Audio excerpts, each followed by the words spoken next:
श्री शिवाय नमस्तुभ्यं। जैसे सूर्य नारायण भगवान को स्टील के लोटे से या चांदी के लोटे से या पीतल के लोटे से या प्लास्टिक के लोटे से या कांच के बर्तन से जल चढ़ाने से आयु छिन्न होती है। क्या समाप्त होती है? आयु। और सूर्य नारायण भगवान को अगर तांबे के लोटे से जल दिया जाता है तो आयु की वृद्धि होती है, और दिन भर में अगर कोई काम अटकने वाला है तो वो काम का रास्ता खुल जाता है और शरीर की बीमारी समाप्त हो जाती है। शरीर की बीमारी समाप्त हो जाती है। अब एक बात सावधानी से सुनिएगा, शायद शिव महापुराण के माध्यम से अभी तक ये बात सामने नहीं आई, पर शिव पंचायत कथा में आ रही है। जितने आस्था चैनल पर कथा सुन रहे हो, जितने फेसबुक और यूट्यूब पर सुन रहे हो, और जितने इस छत्तीसगढ़ की पावन धरा पर बैठकर सुन रहे हो, बहुत सावधानी से सुनना। एक प्रश्न हमारे भीतर खड़ा होता है, जब हम सूर्य नारायण भगवान को अर्घ देते हैं, जल चढ़ाते हैं, तो वो जल पृथ्वी पर जब गिरता है तो उसके छींटे हमारे शरीर पर लगते हैं। क्या वो ठीक है? क्या वो श्रेष्ठ है?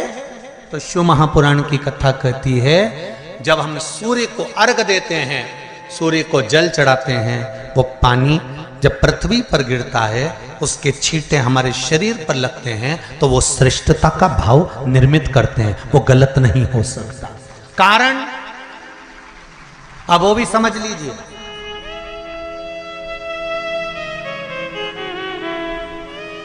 अब सूर्य नारायण भगवान को आप जल चढ़ा रहे हो तो छींटे नहीं लगे, उसके लिए क्या स्टूल पे चढ़ के चढ़ाओगे कि कुर्सी पे चढ़ के चढ़ाओगे? अरे बोलो तो सही। अब कई लोगों के दिमाग में यह बात भरा गई कि हम भगवान को जल चढ़ाते हैं, वो हमारे शरीर में छींटे लगते हैं, जमीन पे से पानी गिरता है, वो हमारे शरीर को छींटे लगते हैं, भगवान को अच्छा नहीं लगता होगा। कौन ने कहा? पहले तो उसको पकड़ के ला।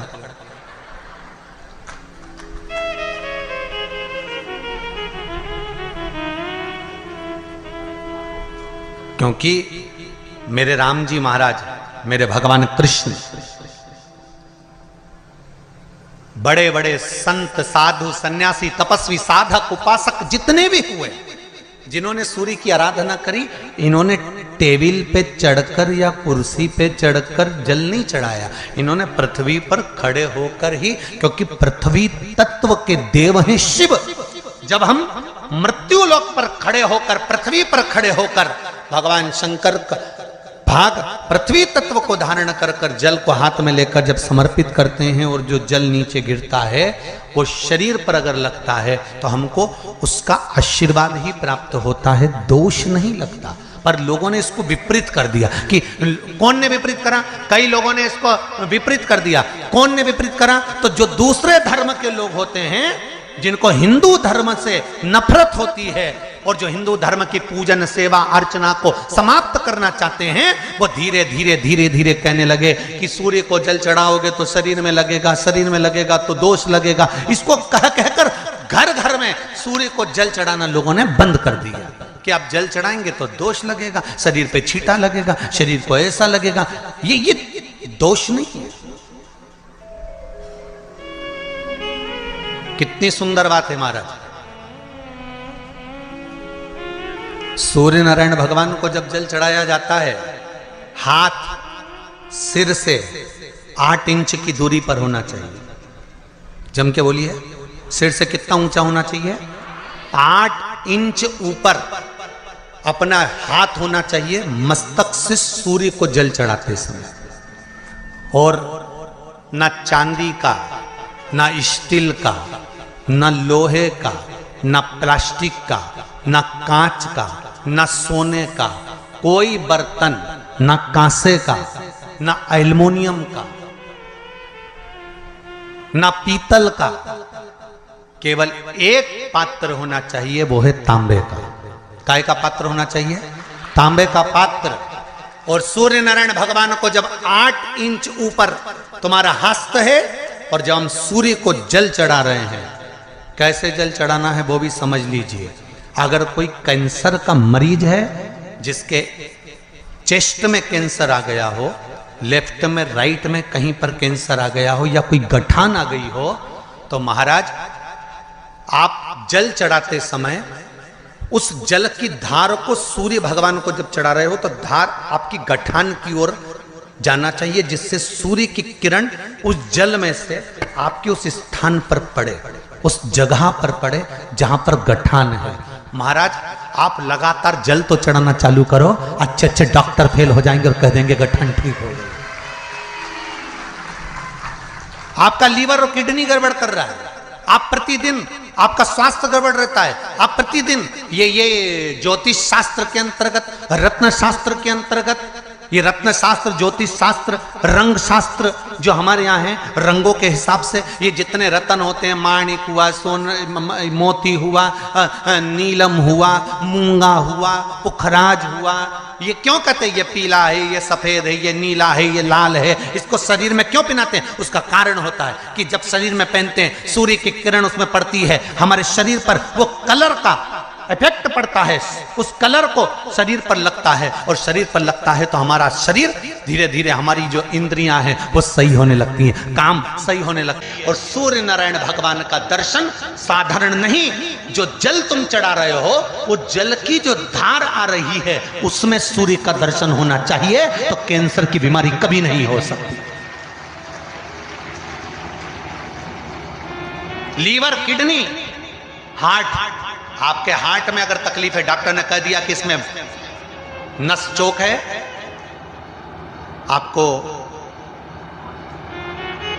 कहीं ना कहीं छल्ला डलेगा, आपको कह दिया इसमें कुछ ना कुछ प्रॉब्लम आ रही है, आप सूर्य को अर्घ देना चालू कर दो, सूर्य को जल चढ़ाना चालू कर दीजिए। आप सूर्य को जल चढ़ाओ, वो जल की जो तरंग आ रही है, वो जल जो निकल कर जा रहा है, उसकी जो किरण आपके हृदय पर, आपकी छाती पर पड़ रही है, नाड़ियों में पड़ रही है, नसों में पड़ रही है, उसका बल देखो तो सही।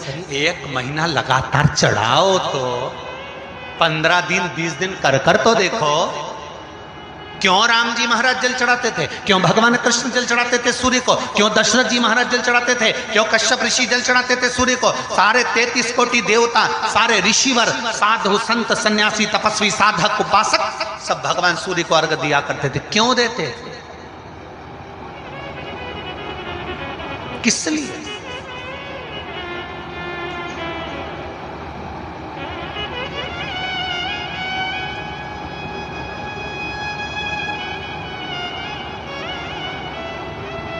सूर्य नारायण भगवान को जल चढ़ाते समय आपके पंजों की एड़ी ऊंची नहीं होना चाहिए, ध्यान दीजिएगा। आपका पंजा पांव का पूरा की पूरा जमा होना चाहिए भूमि पर। हाथ कितने इंच ऊपर? 8 इंच ऊपर होना चाहिए। जल जो गिरे, सूर्य की किरण, सूर्य का दर्शन उस जल की रोशनी में करना चाहिए। क्या होगा उससे?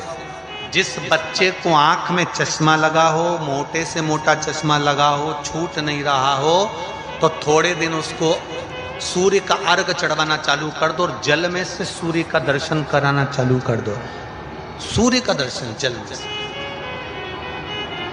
2 महीना 2.5 महीना बहुत है, आंख की रोशनी बढ़ जाएगी, चश्मा हट जाएगा। आप कर देखिए। अब एक प्रश्न और खड़ा होता सूर्य को अर्घ देने का। गुरुजी, पंचदेव पंचायत में सूर्य नारायण भगवान शंकर की पंचायत में हैं। सूर्य नारायण को हम फ्लैट में रहते हैं, हम फ्लैट के अंदर रहते हैं, तो हम फ्लैट में रहते हैं, हमारे यहाँ अगर छज्जा नहीं है, हमारे यहाँ जगह नहीं है, तो हम सूर्य को अर्घ कैसे दें? तो महाराज खिड़की तो होगी, अगर घर में फ्लैट में पानी ढुलेगा और आप लोग नहीं समेट सकते तो एक बाल्टी रख लो, एक पात्र रख लो, पर सूर्य नारायण भगवान को अर्घ देकर रोशनी शरीर पर पड़ना चाहिए। जिंदगी में कभी कोई बड़ी बीमारी नहीं आ सकती। कितने लोग देते हैं सूर्य को अर्घ? जरा हाथ उठाओ। बहुत बढ़िया, बहुत जोरदार। पुरुष लोग भी देते हैं ना, चाहे बच्चे से बच्चा, बच्चों के हाथ में भी एक लोटा पानी पकड़ाओ। घर में छोटे बच्चे हो ना, उनको तांबे का लोटा दो, पानी दो, जा बाहर खड़े हो जा, एक लोटा पानी चढ़ा के। पहले दिन आप स्वयं बच्चे के साथ बाहर खड़ी हो, ओटले पर, घर के बाहर खड़ी हो, छत पे खड़ी हो या घर के बाहर खड़ी हो, और बच्चे से कह लो चढ़ाओ बेटा, देखो ऐसा हाथ 8 इंच ऊपर करिए, तांबे का लोटा लेकर पानी धीरे धीरे डोलना है। जैसे वो स्लो मोशन के सीन नहीं होते नाटक में, ये एकदम धीरे धीरे, बस नहीं तो मालूम पड़े छोरा छोरी एक साथ उंडेल के नहीं। जल चढ़ाते समय उस पानी में से सूर्य की किरण पड़ना चाहिए, सूर्य की। एक बात और कहना चाहूंगा, अगर आप लोग स्वीकार करेंगे तो, अगर कहीं आपको लगता हो कि बच्चा पढ़ने में कमजोर है, विद्या में कमजोर है, रिजल्ट अच्छा नहीं आ रहा, पढ़ने में कमजोर है, वो पढ़े अपनी जगह पढ़े, वो कार्य करे अपनी जगह करे, मेहनत करे अपनी जगह करे, बच्चों को कह दो कि कुछ समय के लिए सूर्य को अर्घ देना चालू कर। सूर्य की किरण जहां पर ब्राह्मण या हिंदू धर्म का व्यक्ति मस्तक पर तिलक लगाता है, भुकुटियों के बीच में उस सूर्य की किरण इस भुकुटी के बीच पड़ना चाहिए, परंतु पानी कम से कम ना करते हुए स्लो मोशन में धीरे धीरे गिरना चाहिए, एकदम धीरे धीरे। तो यहाँ एक रेखा सूर्य की किरण से पड़ती है। पत्नी चाहती है कि पति की उम्र लंबी रहे, तो पत्नी को अपने पति से कहना पड़ेगा कि ये लोटा भरा हुआ रखा है, आप उठे हो ना, सवेरे नहा लिए ना, भले वस्त्र बाद में धारण करिए, पहले जाओ और एक लोटा पानी चढ़ा कर आओ। क्यों? क्योंकि वो सूर्य की जो किरण इस पानी में से निकलकर इस भुकुटी पर जब पड़ती है और हृदय रेखा से जो किरण जब नीचे तक जाती है, तो यहाँ से यहाँ तक हमारी सारी मूल रेखाएं रहती हैं, और इसके माध्यम से व्यक्ति हार्ट अटैक की बीमारी से नहीं मरता, बीपी और शुगर से नहीं मरता, उसका रोग अपने आप धीरे धीरे धीरे धीरे धीरे धीरे वो श्रेष्ठ होता चलेगा। रविवार को अगर लोटा भरकर शिव को समर्पित करा जाता है तो घर में तेज लक्ष्मी प्राप्त होती है। सोमवार के दिन भगवान शंकर को अगर जल चढ़ाया जाता है तो हमारे घर में शीतलता का अनुभव होता है। मंगलवार को अगर शिव जी के मंदिर में, शंकर के मंदिर में जाकर एक लोटा पानी चढ़ाया जाता है तो हमारे कार्य में उन्नति होती है। बुधवार के दिन अगर शंकर पर एक लोटा पानी चढ़ाया जाता है तो जिन लड़कियों का विवाह नहीं हो रहा, जिन बच्चों का विवाह नहीं हो रहा, उन बच्चों के भी विवाह हो जाते हैं हमारा। गुरुवार के दिन अगर शिव जी के मंदिर में पानी चढ़ाया जाए, जल चढ़ाया जाए, तो घर में विद्वत्ता का अनुभव होता है हमारा, बच्चे पढ़ने में प्रखर होते हैं हमारा। शुक्रवार के दिन अगर शंकर के मंदिर में जल चढ़ाया जाए तो नारी का अखंड सौभाग्य होता है महाराज। शनिवार के दिन अगर शिव की आराधना करी जाए, शनिवार के दिन अगर शंकर को जल चढ़ाया जाए तो जिंदगी में श्री शिवाय नमस्तुभ्यं, श्री शिवाय नमस्तुभ्यं।